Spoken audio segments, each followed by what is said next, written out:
Hi everyone, welcome back to today's table topic practice video. And in that table topic, let me grab that table topic. So the table topic is when is stealing necessary? When is stealing necessary?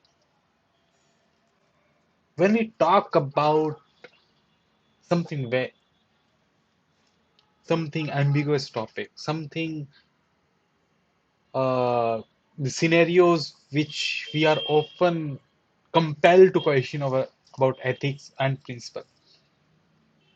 And in that perspective, my thought always go with that your ethics are very important, and it is at most the most valuable that defines you, right?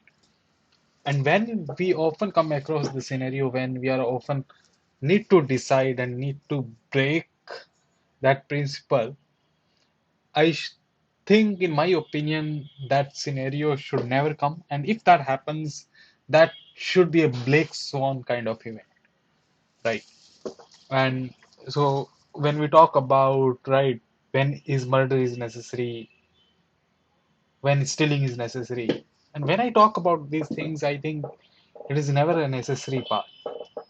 Stealing is never necessary, and murder. If I talk about when a murder is necessary, uh, like both are very different things.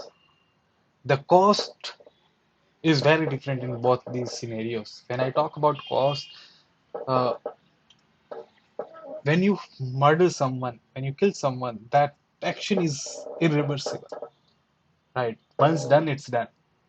When we talk about stealing, it still can be fixed.